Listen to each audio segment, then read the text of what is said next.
So today we are going to study the subject called visualization. We know this word, we have heard about this word, we know, but how exactly is the science of visualization? How do I make it a science, a step-by-step method, and actually benefit? Unless that actual benefit comes, we are only in a theoretical knowledge.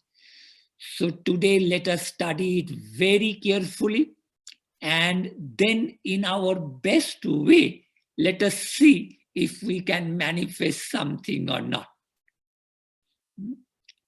And before we move to the technique, once again, I am reminding you, I am giving this technique for 3 types of people. I told you yesterday, once again, 3 types. One group of people are the young generation, 20, early 20, teens. These people, they have their whole life in front of them. So they have to learn to create and manifest their life according to their desire. So this is one group. The second group I told you is mid-40s. In mid-40s, one half of life is over, another half is going to come. How do I create the second half of my life? Do I follow exactly the first half, or do I make a change? The Indian culture says you have to make a big change. The Indian culture says the next part of your life is vanaprastha stage of life. So Indian culture is aware of the change. So the Western culture has to make sure now that I am moving towards 50, 40, 45, 50, what sort of a change do I make in my next phase of my life? So this technique will be good for them. And the third group I told you yesterday was the group in which we mostly belong, 60 retired people, but among retired people also those who do not have a need to earn money. Those who still have the need to earn money, I told you I am one of those. I still have a need to earn money for my survival. Then I will follow the previous. But those who do not have that need, retired, do not have the need to earn money, how they should use this technique to make their phase of life meaningful. So this is how we will discuss this as we go on with the technique. So now let us see straight away what exactly is the teaching Saint Germain is giving.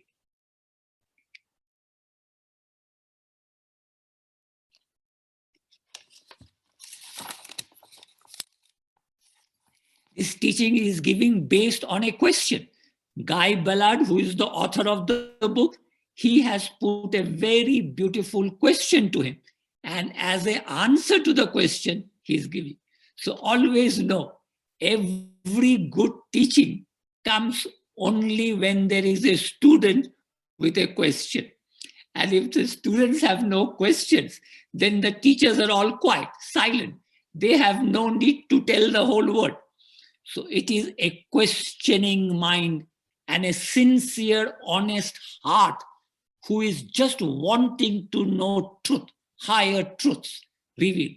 When the heart is honest, sincere, and the desire in the intellect is strong, then the teachings comes at its very best.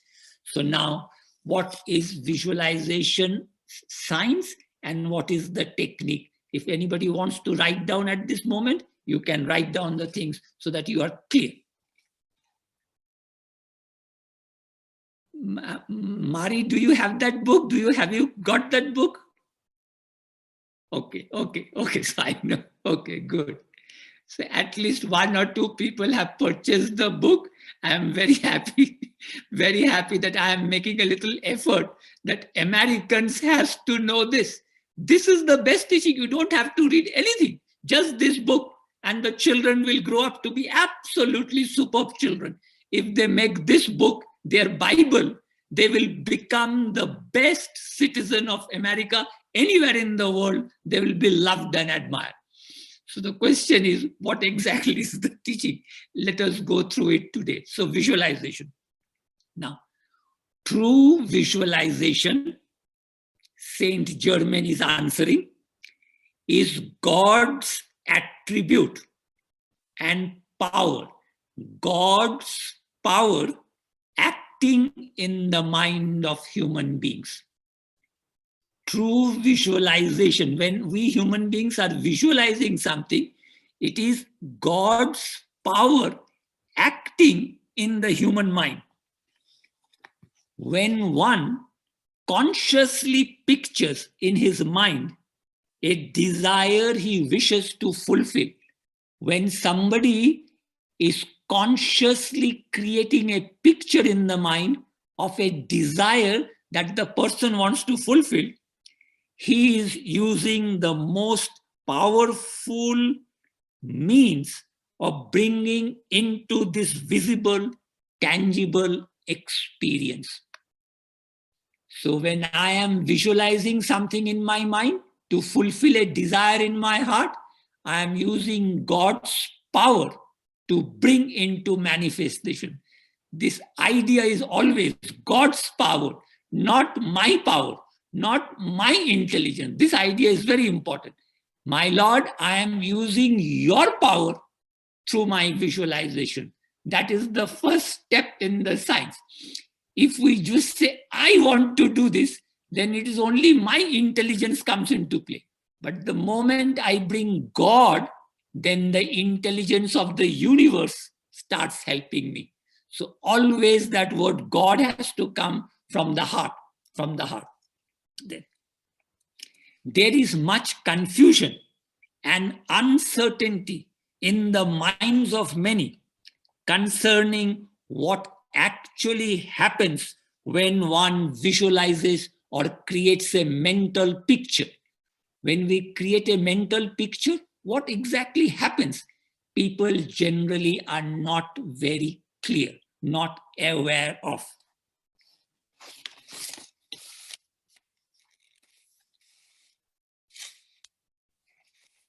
He's saying no new thing has ever come into existence before somebody has hold that thought in the mind.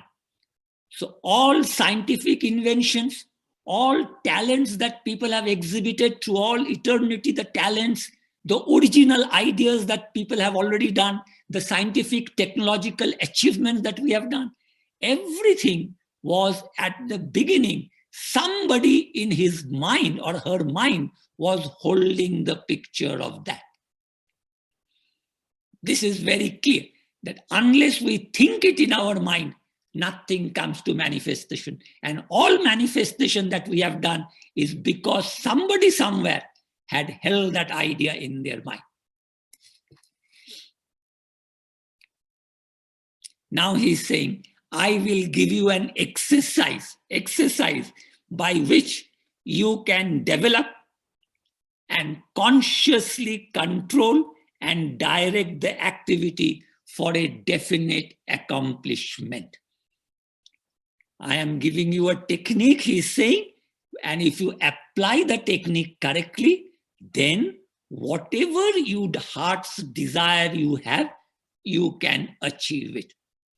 And if I cannot achieve, it will simply mean that I have not been able to apply the technique correctly. I can't blame the technique. I have to blame my application of the technique. So now let us see what exactly is the technique. It is simple. At one way, it is very simple. Another way, it is a little difficult because practice is required. The first step is to determine upon a definite plan or desire to be fulfilled. This is important. The first step is you have to be very clear in your mind what you are wanting. If that clarity is not there, in spiritual life also, some people who are so strong-willed, who have got a strong determination, some people can very clearly say, I want this in life.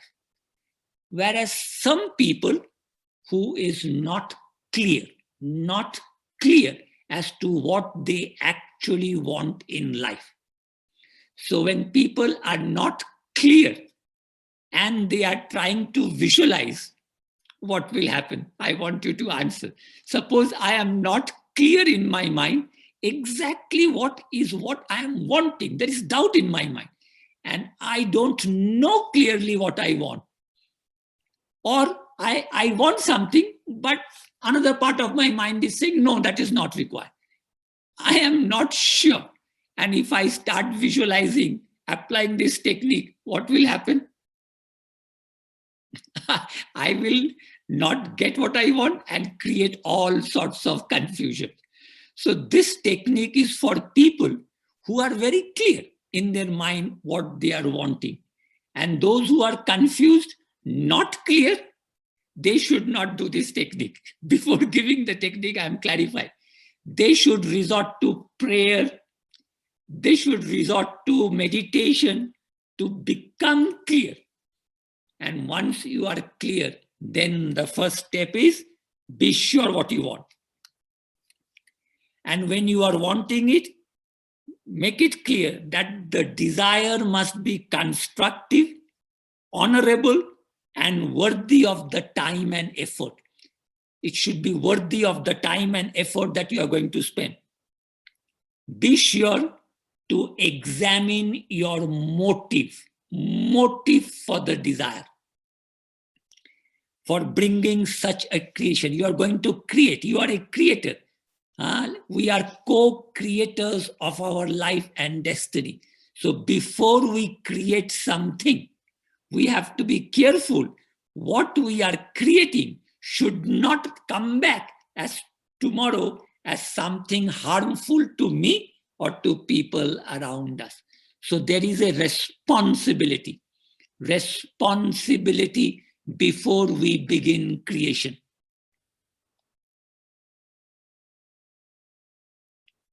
Do you get this point? That is why in spiritual traditions, young girls, I'm making it clear, young girls are not allowed to freely mix with young boys. They are not allowed, young girls are not allowed to freely mix with young boys, because these young girls do not know that they have a creative power in them. And when that creative power gets misused, wrongly used at a wrong time, they will create a mess in their life. So creation, whether it is physical or mental, when we are trying to create something, let us be very sure what will be the outcome of that. You have to be very, very clear. If we don't follow this, then God is not, the universe is not going to fulfill our desires. So before we fulfill, these conditions must be met. So motive. What is the motive for my desire? Then the next point is the desire cannot be just to gratify a sense pleasure. A sense pleasure. Just for the gratification of sense pleasure, if you have desire, those desires you will, if you create, you will only create more and more problems for yourself. In this book, for the first time, I am seeing somebody in the Western world. In the Western world, they are saying that sense gratification is the greatest sin. Sin. It is sense indulgence, sense enjoyment is what actually brings our consciousness down. It actually keeps us revolving. This idea is very strong in Indian culture, but in the Western culture, it is not at all strong. In the Indian culture, we say brahmacharya, refrain from sex, The less the sex, the more strong you are. More the sex, you will be less strong. That is very strongly understood, and people become monks and nuns for that purpose. It is appreciated. In this culture, it is not at all appreciated. But here in this book, this is very strongly. So don't try to create something for your sense pleasures. After having given this, Now he's saying the second step is to state your plan in words. Words. This is what I always tell you also. I tell you that whatever experience you're having, whatever things in your meditation, things are coming up, express them in writing. Whenever you put something in writing, writing brings more clarity, more clarity. Whatever the mind is thinking or feeling, a clarity comes when we try to put down in writing. And you will see, it is very difficult to put down in writing some of our experience. But we have to make the effort to put down in writing, because writing strengthens that thought in the mind, clarifies that idea in the mind. So the second step is to write it down clearly. As concisely and clearly as possible, write it down. By writing, you are creating a record of your desire. Record. This is important. By writing it down. If I don't write, then it is just floating in. It's not getting recorded in the universe. By writing it down, it is getting recorded. Then the third step is to close the eyes and see within your mind a mental picture of your desire or plan in its finished, perfect condition and activity. This is the most important part. This is the most important part of the whole technique, is that I have to create a mental picture as if that desire or plan is already fulfilled in my life. I have to see it fulfilled and in a perfect state. Exactly what I want, that is already happened. It is not, it is going to happen in the future. It is already in its perfect, fulfilled state. That plan in its fulfilled has to be held in the mind. Is this point getting clear? Not only the desire that I want, not only the plan, I have to write it down to create it, then hold the picture as if the plan has already been brought into existence.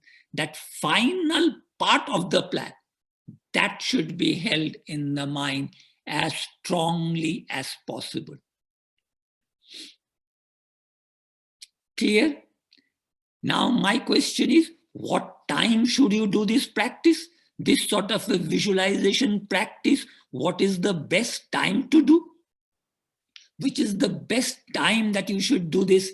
Anything that you want to create, you want to manifest, an artist, a singer, anybody wants to manifest something beautiful in life, change a circumstance in life. If you're not happy with one set of things, I want to change to another set of things. So what is the best time that we should do these exercises? Early morning and late night before bed. Okay, exactly. That's the time when we're doing our meditation. So when we are doing the meditation, as part of our meditation, let us say 5 minutes. Every time we are doing a meditation, 5 minutes of that silent period, when we are trying to keep the mind quiet, we have done the breathing exercise, we have done the kriyas, and we are trying to keep the mind quiet. The mind is quiet. That is the time, 5 minutes of that time, this sort of a visualization technique should be done. Not just in the morning and during meditation. You do all your other things, and as part of my meditation, I will always do a visualization to change anything that I want to do in life. Yes. Well, we talked about with manifesting, visualizing, and then also at some point you mentioned having the feeling. So is that also a big part of things coming to fruition, is that third step of visualizing, seeing it as already happened, and then the feeling that goes along with it? Yes, feeling is always very important. our thinking, our ideas in the mind, unless they are strengthened by the feeling of the heart, the thought does not manifest. Any thought to manifest in life, you have to add feeling. Feeling means what? Feeling means your whole heart and soul is behind that. It is not a whimsical desire that you are ready to sacrifice everything to fulfill that desire. Your heart and soul and mind and everything is behind that desire. Then that desire, if it is just a random desire, they don't get fulfilled.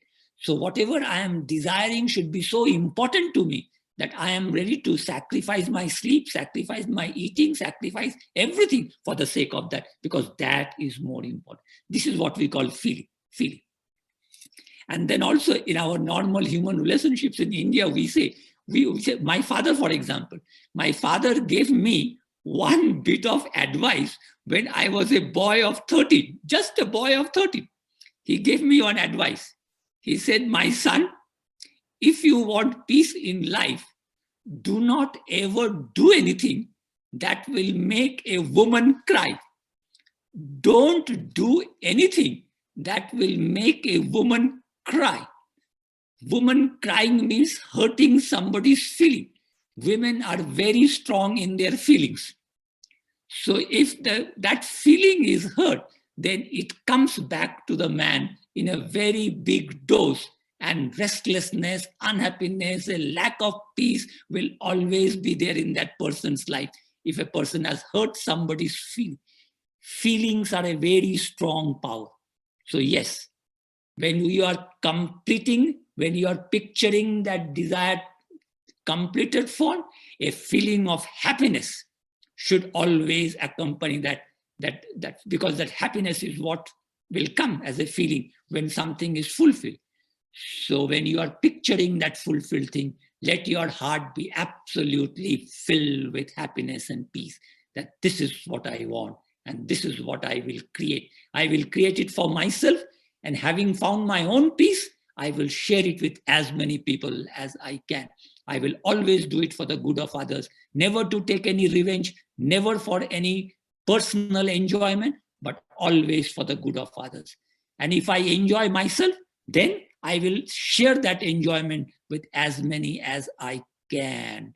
I will enjoy. Enjoyment is my right, but along with that, I will share it. I will not enjoy at the cost of somebody else. My enjoyment should not be at the cost of somebody else. This is very important. I am enjoying, I am having a party, I am having a get together, but somebody around me is unhappy. My enjoyment is creating unhappiness. I have to be very aware that my enjoyment doesn't create unhappiness in somebody else's mind. So these conditions, we have to be very careful, and then let us make a desire, let us have a plan, and then let us try to fulfill it in the best way possible. This is a very good teaching, and this teaching should be given to children. There is no, and just in case something I have already created in my life and I'm not wanting, how do I change that? How do I change? This is the technique to change anything that I want, that I am not wanting in life. Whatever I am today, whatever is the condition in my life today, in some way I have created that. I may not have desired it, but my actions, my thoughts, my feelings have created my present situation. And if this present situation I am not wanting, I am not liking, I want to change, then this technique is the best method to do.